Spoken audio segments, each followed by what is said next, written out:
여러분은 스토브 리그라는 말을 들어보셨을까요? 여성들에게는 조금 낯선 말일 수 있는데요. 야구를 좋아하시는 분들은 아마 많이 아시는 단어일 것 같은데, 프로야구는 보통 이제 3월에 시작해서 10월경에 마치게 됩니다. 이 야구 시즌이 끝난 10월 이후부터 다음 해의 새 시즌이 시작하는 그 3월 전까지의 기간을 가리켜 이제 스토브 리그라고 말합니다. 이 스토브 리그는요, 이제 프로팀에게 굉장히 중요한 시기인데, 각 팀은 이 스토브 리그 기간에 다양한 방법으로 팀의 전략을 이제 보강하기 위해 힘을 씁니다. 예를 들어 이제 트레이드를 통해서 선수를 영입하기도 하고요. 국내외 전지훈련을 통해 팀의 약점을 보완하기도 하고, 연봉 재협상 등을 통해서 팀의 주요한 선수의 사기를 올려주는 일을 합니다. 만일 어떤 학생이 방학 중에 지난 학기에 학교에서 배운 내용을 이제 복습하고 다음 학기에 공부할 내용을 예습한다면 아마도 너는 참 방학을 알차게 잘 보내고 있구나 이렇게 말할 겁니다. 이 스토브 리그도 마찬가지입니다. 그해 야구 시즌이 종료된 이후에 이제 한 해 시즌을 돌아보고 다음 시즌에 더 좋은 성적을 내기 위해 그 팀의 전력을 끌어올리는 시기가 이 스토브 리그라면 이 기간을 어떻게 보내느냐는 다음 시즌 성적에 절대적인 영향을 미치는 일이라고 해도 과언이 아닙니다. 생각해 보면 우리 신앙 생활에도 영적인 스토브 리그가 있는 것 같습니다. 하나님이 우리 인생 현장에 고난을 허락하시고 오해와 억측으로 인해 답답함을 주시고 한숨, 눈물, 걱정 등 굳이 경험하고 싶지 않은 그러한 일들을 통해 지금의 나보다 더 성장하고 성숙한 나를 만들어 가시는 그런 영적인 스토브 리그가 있다는 말입니다. 시험에서 좋은 결과를 얻기 위해서는 내가 하고 싶은 것을 포기하면서까지 열심히 공부를 해야 합니다. 올림픽에서 금메달을 따기 위해서는 극한의 훈련을 참아내면서까지 최선을 다해야 합니다. 마찬가지로 영적인 성장과 성숙의 기쁨을 맛보기 위해서는 삶에서 경험하는 고난과 고통을 잘 통과해야 합니다. 하나님은 그와 같은 영적인 스토브 리그를 허락하셔서 우리를 예수 그리스도의 제자로 삼으시고 하나님이 어떤 분이신지 알게 하시고 하나님의 사람으로서 우리가 어떻게 살아야 할지를 깨닫게 하십니다. 오늘 본문에 등장하는 이제 주요한 인물은 아브라함과 롯입니다. 아브라함은 여러분 이미 잘 알고 계시리라 생각하고요. 롯은 아브라함의 동생인 하란의 아들입니다. 창세기 11장 28절입니다. 하란은 그 바데라보다 먼저 고향 알데아인의 우르에서 죽었더라. 롯은 일찍 아비를 여의었습니다. 이때까지 자식이 없던 아브라함은 아마도 조카 롯을 양아들처럼 생각하며 많이 아끼고 사랑했을 겁니다. 롯도 그런 아브라함을 아버지로 여기며 많이 따랐을 겁니다. 그런데 소유물이 많아진 이 아브라함과 롯 사이에 문제가 발생합니다. 창세기 13장 6절 7절 우리 함께 읽겠습니다. 시작. 그 땅이 그들이 동거하기에 넉넉하지 못하였으니 이는 그들의 소유가 많아서 동거할 수 없었음이니라. 그러므로 아브라함의 가축의 목자와 롯의 가축의 목자가 서로 다투고 또 가나안 사람과 브리스 사람도 그 땅에 거주하였는지라. 아멘. 아브라함과 롯 각자에게 많은 가축이 있었던 것 같습니다. 가축이 머물 장소와 목초지는 한정적인데 가축의 수가 늘면서 차츰 서로 불편함을 겪기 시작했고 어느 순간부터는 함께 살 수 없을 정도가 됐던 것 같습니다. 7절에서 이 아브라함의 가축의 목자와 롯의 가축의 목자가 서로 다퉜다 이렇게 말씀하는데요. 이 다툰다는 말을 살펴보면 가볍게 갈등이나 혹은 약간 다퉜다 이 정도의 의미가 아니고요. 무겁게 주먹질하며 싸웠다 이런 의미입니다. 아브라함과 롯의 목자 간의 감정의 골이 굉장히 이제 깊었던 거죠. 이 정도까지 되려면 한 번 싸운 건 아닐 겁니다. 수십 번, 어쩌면 그 이상 다툼이 계속되었고 더는 가만히 두고 볼 수 없을 만큼 관계가 안 좋게 되었다고 봐야 합니다. 목자들 간의 원만한 조정이나 협의가 안 됐는지 아브라함이 나섭니다. 아마도 아브라함은 처음에는 목자들 간의 다툼이 확산하지 않고 잘 마무리 좀 되기를 바랐을 겁니다. 그래서 어르고 달래기도 했을 것 같고요. 공감과 위로와 격려로 그들의 관계 회복을 위해 애쓰지 않았을까 싶습니다.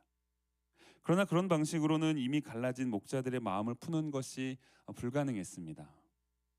그러자 무리의 족장이자 가장 큰 어른인 아브라함이 결국 롯과의 이별을 해결책으로 제시합니다. 창세기 13장 8절 9절입니다.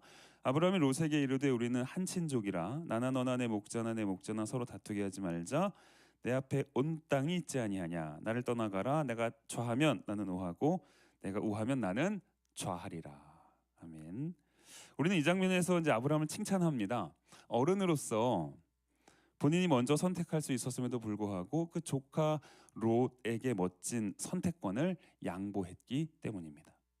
그런데 잘 생각하면 더 쉽게 문제를 해결할 방법이 있습니다. 여러분, 아브라함은요 지금 무리의 족장입니다. 가장 큰 어른으로서 롯에게 명령하면 돼요. 예를 들어서 나는 이쪽으로 갈 거니까 너는 저쪽으로 가라. 이렇게 말하면 끝입니다. 그냥. 직전에 아브라함과 롯의 목자들 사이에 다툼이 있었을 때도 아브라함은 족장이자 그 주인의 권위를 사용해서 너희들 그만 싸워라. 앞으로 한 번만 내 앞에서 싸우면 진짜 큰일 날 줄 알아라. 여러분, 이렇게 조금은 협박성 메시지를 말하면 목자들 간의 다툼은 쉽게 해결할 수 있었을 겁니다. 이 당시 권력형 리더십은 친족 사회에서 일반적인 족장의 모습이었습니다. 야곱이 외삼촌 라반의 집에서 20년을 일했을 때도 라반은 야곱을 더 부려먹을 생각만 했습니다. 라반은 야곱의 말을 듣지 않았습니다. 라반의 생각에는 야곱이 없었습니다. 오직 자기 뜻과 자기 유익과 이것이 옳다는 자기 확신만 있었습니다. 이것이 권력형 리더십의 일반적 모습입니다. 애굽의 바로와 고관들의 모습은 어떻습니까? 창세기 12장에서는 가나안 땅에 흉년이 들자 아브라함이 가족을 이끌고 애굽으로 내려갑니다. 아브라함의 아내가 엄청 예쁘다는 소문이 그 애굽 땅에 퍼지게 되고요. 바로의 고관들이 그 소식을 이제 애굽 왕에게 전합니다. 그리고 이어지는 내용 12장 15절 제가 읽겠습니다. 바로의 고관들도 그를 보고 바로 앞에서 칭찬함으로 그 여인을 바로의 궁으로 이끌어 드린지라. 이 쉬운 성경으로 창세기 12장 15절 보면요 이렇게 번역했습니다. 사례는 왕의 궁전으로 불려갔습니다. 이렇게 번역했습니다. 애굽 왕에게 상대방의 의견은 중요하지 않습니다. 내가 갖고 싶으면 그냥 가져오는 겁니다. 모든 생각과 판단의 정점에 자신을 두고 사람이 뭐라 하든 상황이 어떻든지 간에 자기 기쁨과 원함과 그러한 자기 만족을 위해 권력을 사용하는 것, 그것이 바로 당시 족장과 왕들에게 있었던 리더십입니다. 그런데 아브라함은 여러분 다릅니다. 작은 힘이든 큰 힘이든 심지어 힘이 없는 사람마저도 이기적으로 판단하고 말하는 시대 속에서 아브라함은 이타적으로 말하고 이타적으로 행동합니다. 애굽 왕 바로와 그의 고관들이나 야곱의 외삼촌 라반과는 지금 다른 리더의 모습을 보이고 있는 것이죠. 그럼 이런 질문을 던져봐야 합니다. 대부분이 그렇게 하지 않는 시대 속에서 어쩌면 힘을 가진 사람이 자기를 위해 힘을 쓰는 것은 당연하다고 인식되던 시대 속에서 아브라함은 어떻게 다를 수 있었는가? 이 질문에 대한 답을 찾기 전에 먼저 확인하고 싶은 게 있습니다. 여러분, 아브라함이 롯에게 먼저 선택할 수 있는 권한을 준 것은 단지 양보나 이타성 때문이 아닙니다. 아브라함이 얼마나 배려심이 있고 좋은 사람이었는지를 말하려는 게 아닙니다. 성경의 의도가 아브라함이 얼마나 훌륭한 족장이었는지, 그가 얼마나 좋은 인품을 가졌는지를 말하기 위해 오늘 본문을 기록한 게 아니라는 말입니다. 오히려 오늘 본문은 아브라함의 인생의 주도권이 아브라함이 아니라 하나님께 있음을 드러내는 장면입니다. 오늘 본문에 등장하는 이 아브라함을 보시면서 자기 욕심과 자기 중심성을 내려놓고 자신이 하고 싶은 대로 하고자 하는 마음을 내려놓고 하나님 중심적으로 사는 인생이 무엇인지를 확인하셔야 한다는 겁니다. 아브라함은 롯과 같이 많은 사람이 자기 중심적으로 사는 시대의 흐름 속에서 어쩌면 그것이 당연하다고, 당연한 권리라고 말하는 시대 속에서 하나님 중심적으로 사는 삶의 성숙함과 아름다움을 저와 여러분에게 보여주고 있는 겁니다. 창세기 12장 4절입니다. 우리 함께 읽겠습니다. 시작. 이에 아브라함이 여호와의 말씀을 따라갔고 롯도 그와 함께 갔으며 아브라함이 하란을 떠날 때에 75세였더라. 아멘. 이 말씀을 보면 아브라함의 인생은 하나님 말씀에 따라 움직여지는 인생임을 알 수 있습니다. 그러나 그 믿음이 온전하지는 않았던 것 같습니다. 여전히 그의 마음 안에는 하나님 중심성과 자기 중심성의 갈등과 대립이 있었던 것으로 보입니다. 그것을 어떻게 알 수 있는가 하면 12장 10절인데요. 그 땅에 기근이 들었으므로 아브라함이 애굽에 거류하려고 그리로 내려갔으니 이는 그 땅의 기근이 심하였음이라 말씀합니다. 여기서 심하였다라는 이 히브리어 단어가 무겁다 이런 뜻입니다. 아브라함이 거주하고 있는 이 가나안 땅에 지금 무거운 기근, 묵직한 기근, 이 극심한 기근이 생긴 겁니다. 기근으로 인해 아브라함의 무리는 충분한 양식을 구하기 어려운 환경에 놓였을 겁니다. 당연히 족장인 아브라함은 가족과 종과 가축을 위해 하나님이 주신 땅인 가나안에 남을지 먹을 게 풍부한 애굽으로 내려갈지를 고민했을 겁니다. 그리고는 애굽으로 내려갔습니다. 직전까지 아브라함은 하나님 말씀을 따르는 인생의 담대함을 보여준 인물이었습니다. 그러나 환경의 문제에 직면하자 어떻습니까?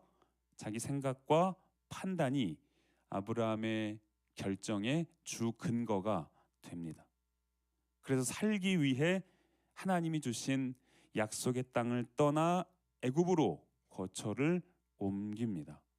창세기 12장 10절에서 거류한다라는 단어의 뉘앙스는요, 일시적으로 거주한다 이런 의미입니다. 아마도 아브라함은 극심한 기근을 피해 잠시 애굽에 머물다가 기근이 끝나면 다시 가나안으로 돌아올 요량이었던 것 같습니다. 혹자는 이런 아브라함을 지혜로운 사람이라고 말할지 모르지만 오히려 아브라함은 하나님의 약속보다 그의 얄팍한 잔머리와 솔수와 자기 중심성을 앞세운 사람에 불과합니다. 그래서 그는 하나님의 땅 가나안을 떠나 이방인의 땅 애굽을 선택한 겁니다.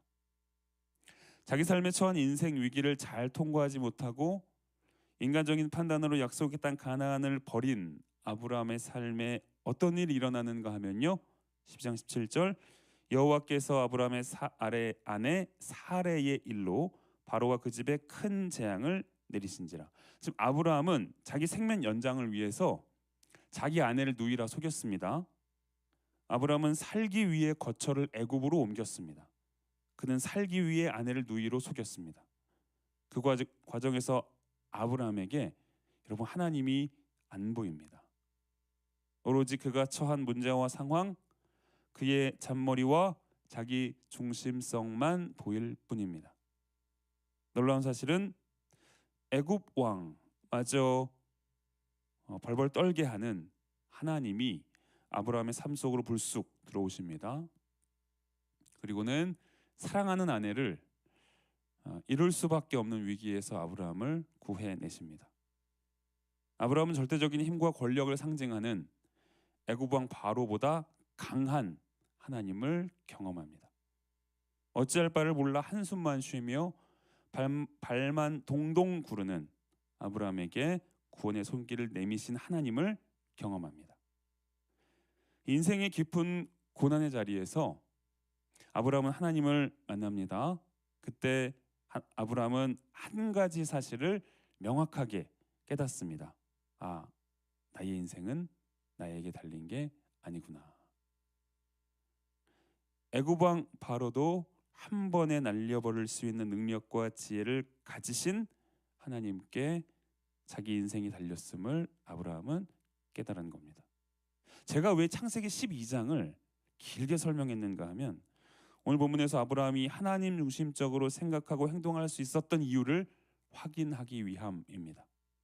아브라함은요, 애굽에서 아내를 빼앗길 뻔했지만 극적으로 그 일을 막아주신 하나님을 경험했습니다. 그것으로 아브라함이 여러분 무엇을 깨달았을까요? 애굽으로 온 것이 내가 잘못된 선택을 했던 거구나. 내 생각과 판단과 결정으로 살면 안 되는 것이었구나. 내 인생은 나의 지혜로 사는 게 아니구나. 아브라함은 애굽에서의 경험으로 자기를 부인하고 하나님을 의지하는 신앙을 배운 겁니다. 그래서 아브라함은 족장으로서 자신이 먼저 좋은 땅을 선택할 수 있는 자격과 명분을 갖췄음에도 불구하고, 그리고 아브라함의 눈에도 여러분 어떤 땅이 좋은 땅인지 보였겠죠, 여러분. 아브라함에게도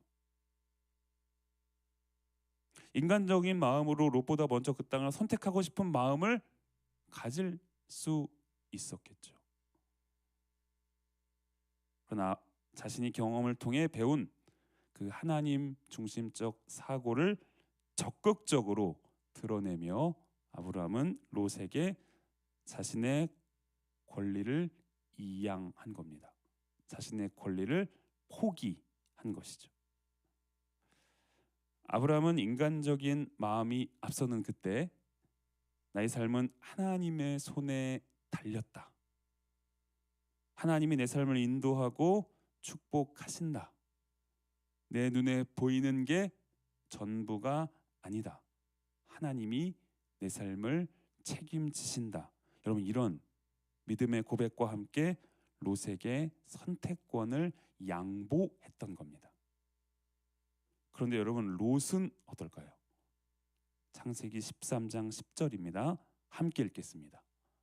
시작. 이에 롯이 눈을 들어 요단 지역을 바라본즉 소알까지 온 땅에 물이 넉넉하니 여호와께서 소돔과 고모라를 멸하시기 전이었으므로 여호와의 동산 같고 애굽 땅과 같았더라. 아멘. 롯은 눈에 보이는 대로 생각하고 판단하고 결정했습니다. 심지어 롯의 눈에는 요단 지역이 여호와의 동산 같고 애굽 땅과 같아 보입니다. 요단 지역이 주는 아름다움과 화려함이 애굽 땅과 같아 보일 수 있습니다. 그런데 그 땅이 여호와의 동산 같아 보인다는 말에 주목해야 합니다. 롯이 본 요단 지역이 여러분 아무리 아름답고 아무리 화려한들 어찌 하나님이 거하시는 여호와의 동산과 같을 수 있겠습니까? 지금 롯의 눈이 얼마나 세상 친화적인지, 얼마나 하나님으로부터 멀어져 있는지를 지금 단적으로 보여주고 있는 겁니다. 생각해 보면 아브라함과 롯은 갈대아 우르에서부터 하란과 가나안과 애굽을 거쳐 지금까지 모든 길을 동행했습니다. 그런데 똑같은 길을 걸었고 똑같은 경험을 한 아브라함과 롯이었는데 왜 롯의 선택 기준은 아브라함과 달랐을까?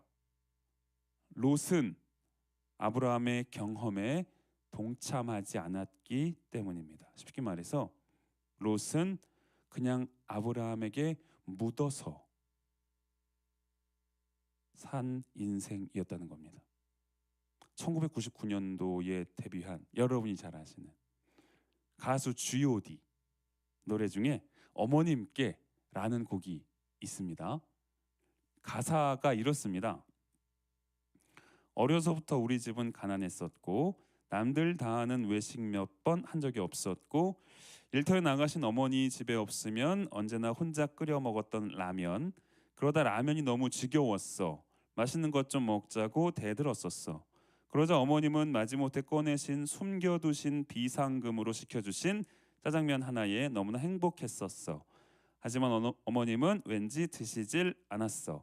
어머님은 짜장면이 싫다고 하셨어. 어머님은 짜장면이 싫다고 하셨어. 가사가 이렇습니다. 여러분, 어머님이 정말 짜장면이 싫었던 걸까요? 아니잖아요. 돈은 없는데 자녀가 짜장면을 사달라고 하니 사준 것이고, 짜장면 2그릇 시킬 돈이 없어서 자신은 짜장면이 싫다 이렇게 말한 거잖아요. 이것은 어머니의, 그 엄마의 고민과 갈등에 내가 동참할 때 알 수 있는 겁니다. 어머니의 상황에, 어머니의 마음에, 어머니의 감정에 내가 들어가지 않으면 이 아들은요, 이 자녀는요, 아, 우리 엄마는 진짜 짜장면을 싫어하시는구나. 그래서 짜장면을 안 시킨 거구나. 이렇게 생각하는 거예요. 애굽에서 아브라함은 자신의 판단과 생각을 앞세웠다가 인생의 비참한 쓴맛을 경험했습니다. 여러분, 그 옆에 롯이 있었다고요. 계속 같이 있었다고요. 한 번도 떨어진 적 없이. 아브라함이 실패한 그 현장에 여러분 롯이 함께 했습니다. 그런데 롯은 아브라함의 실패를 보면서 이렇게 생각한 거예요. 나만 아니면 돼. 너희의 고난은 너희의 고난이야. 나만 고난 당하지 않으면 돼. 너희의 고통과 너희의 힘듦은 다 너의 거야. 나는 아니면 돼. 이렇게 생각한 거예요, 롯은.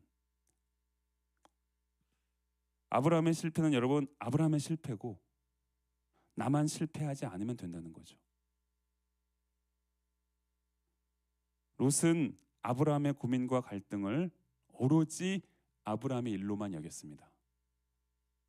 그렇게 아브라함이 당하는 고난은 철저히 외면하고 모른 채 했지만, 재밌게도요, 롯은 아브라함이 가진 소유물은 나눠요. 아브라함의 고난과 아브라함의 고통은 철저히 외면하면서 아브라함이 가진 소유물은 함께 나눕니다. 여러분, 하나님이 저와 여러분을 더 성장하고 성숙하게 하시는 방식은 하나님 아브라함과 같이 우리 삶에 고난을 주셔서 그것을 통과하는 경험을 통해 그렇게도 하시지만, 또한 다른 사람이 당하는 고난에 참여함으로, 즉 그 사람의 고난을 나의 고난으로, 그 사람의 아픔을 나의 아픔으로, 그 사람의 눈물을 나의 눈물로 삼는 것으로 또한 우리를 성장하게 하시고 성숙하게 하십니다. 다시 말해서 롯은 아브라함이 애굽에서의 실패를 통해 하나님이 어떤 분이신지 알게 됐을 때 바로 그 현장에서 아브라함과 같은 깨달음을 얻었어야 했습니다. 그런데 롯은 그렇게 하지 않은 것이죠. 그런 면에서 여러분, 애굽에서의 진짜 실패자는 아브라함이 아닌 거예요. 왜냐하면 그 경험을 통해 하나님이 주신 깨달음을 아브라함은 얻었으니까요. 그런데 똑같은 환경에서, 똑같은 상황에서 같은 깨달음을 얻었어야 할 롯은 그 깨달음을 얻지 못했잖아요. 따라서 애굽에서의 진짜 실패자는 롯입니다. 여러분, 지금까지 모든 것을 함께 경험한 아브라함이 하나님 중심적으로 살아갈 때 왜 롯은 그런 아브라함과 달리 눈에 보이는 것을 전부로 여기며 자기 중심적으로 생각하고 판단하고 결정했을까요? 왜 이렇게 이기적이고 그렇게 자기만 앞세우는 삶을 살았을까요? 다른 사람의 경험을 나의 삶의 교훈으로 삼지 않았기 때문입니다. 그래서 롯이 그랬던 것이죠. 서두에 프로야구 한 시즌이 끝나고 다음 시즌을 준비하는 기간인 스토브 리그의 목적은 해당 시즌을 돌아보며 강점은 강화하고 약점은 보완해서 다음 시즌 팀의 성적을 올리기 위함이라고 했습니다. 여러분, 스토브 리그는 개인의 실력과 팀의 성적을 올리는 두 마리 토끼를 잡기 위해서 하는 겁니다. 그렇다면 여러분, 이 남양주 광염교회라는 한 믿음의 공동체로 묶인 저와 여러분은 하나님이 우리 각자에게 주신 고난의 길을 걸으며 그리스도를 닮아가고 하나님의 마음을 알고 하나님이 어떤 분이신지 지금보다 더 많이 깨달아야 합니다. 그런데 여러분, 그게 끝이 아니에요. 여러분, 우리는 거기서 끝나면 안 돼요. 한 걸음 더 들어가야 합니다. 그것은 우리 공동체에 속한 누군가의 아픔, 누군가의 눈물에 참여해야 해요. 그렇게 누군가의 눈물을 닦아주고 누군가의 아픔을 헤아려주고 누군가의 고민을 들어주고 누군가의 외로움에 함께하고 누군가의 고난의 마음으로 동참함을 통해 또한 나의 믿음의 성숙과 나의 믿음의 성장을 경험해야 합니다. 나의 삶의 경험뿐 아니라 우리 지체의 다른 사람의 삶의 경험에서도 우리는 교훈과 깨달음을 얻어야 한다는 말입니다. 아브라함은 창세기 12장에서 기근을 피하기 위해 자신의 판단에 따라 거처를 애굽으로 옮겼습니다. 그런데 13장에서는요, 하나님의 말씀에 따라 움직여지는 삶의 모습을 보입니다. 그의 삶의 방식이 지금 자기 중심적에서 하나님 중심적으로 눈에 보이는 화려함에서 눈에 보이지 않는 하나님으로 자기 생각과 판단과 기준에서 하나님의 말씀으로 바뀐 거예요. 그렇게 바뀐 아브라함의 모습을 18절에서 확인할 수 있습니다. 우리 18절 함께 읽겠습니다. 제가 말씀을 안 들었던 것 같아요. 제가 읽어볼게요. 여러분 잘 들어보세요. 이에 아브라함이 장막을 옮겨 헤브론에 있는 마므레 상수리 수풀에 이르러 거주하며 거기서 여호와를 위하여 제단을 쌓았더라. 이렇게 그냥 한 문장이에요. 18절이요. 네, 보시면 그렇습니다. 그런데 이 한글 성경에서는요, 잘 드러나지 않지만 이 18절을 히브리어 성경으로 보잖아요. 그러면 그리고가 반복돼요. 그리고. 직역하면 이렇습니다. 그리고 그는 장막을 옮겼다. 그리고 왔다. 그리고 자리 잡았다. 그리고 거기서 여호와를 위하여 제단을 쌓았다. 이렇게 말씀해요. 히브리어 성경에서는 계속 그리고 뭐 했다. 그리고 뭐 했다. 그리고 뭐 했다. 그리고 뭐 했다. 이렇게. 그리고를 반복하는 이유는요, 지금 아브라함이 무언가를 선택하고 무언가를 결정할 때마다 뭘 했다는 거예요. 뭘 하고 그리고 뭘 하고 그리고. 아브라함이 뭘 했을까요? 하나님의 말씀을 들은 거죠. 아브라함은 하나님의 말씀을 듣고 그 말씀에 민감하게 반응하며 하나의 행동을 하고 또 하나님의 말씀을 듣고 민감하게 반응하며 또 한 번의 행동을 하고 그렇게 계속 그리고 이 행동을 했다는 거예요. 여러분, 롯과 같이 아브라함은 그렇게 살았구나. 참 아브라함의 삶이 그랬구나. 힘들었겠네. 괴로웠겠네. 아이고 참 어떡하나. 여러분, 이렇게 끝내시면 안 됩니다. 이렇게 끝내시면 안 돼요, 여러분. 롯은 아브라함이 애굽에서의 실패를 통해 얻은 삶의 교훈을 그의 삶으로 가져가지 않았기에 결국 하나님의 눈이 아닌 세상의 눈으로 그의 삶을 채워갔습니다. 사랑하는 여러분, 실패를 통해 얻은 아브라함의 깨달음을 저와 여러분의 삶으로 가져와야 합니다. 하나님이 아브라함을 통해 보여주신 그 하나님 백성의 삶의 모습을 저와 여러분의 삶으로 가져와야 하는 것이죠. 그것은 우리가 가야 할 작은 걸음도 하나님 말씀을 따라가고, 우리가 취해야 할 작은 선택도 하나님 중심적으로 생각하고 선택하는 겁니다. 그렇게 하나님 말씀을 따라 하나님 중심적으로 살았던 아브라함은 결국 아브라함이라 불리는 열국의 아버지가 됩니다. 저는 이런 아브라함처럼 하나님 말씀을 따라 하나님 중심적으로 사는 교회의 어른이 우리 교회에 많으면 좋겠습니다. 그럴 때 우리 청년들과 우리 다음 세대들이 교회의 어른의 신앙을 보며 그대로 흡수하고 배우기 때문입니다. 또 여전히 많은 사람이 내 생각과 내 판단의 오름에 빠져 하나님 말씀을 등진 채 사는 이 시대 속에서 어떤 상황과 어떤 환경에서도 나의 이익과 나의 유익을 앞세우기보다는 하나님 말씀을 앞세우며 그렇게 하나님 중심적으로 사는 저와 여러분이 되기를 소망하고 축복합니다. 우리 시간 주가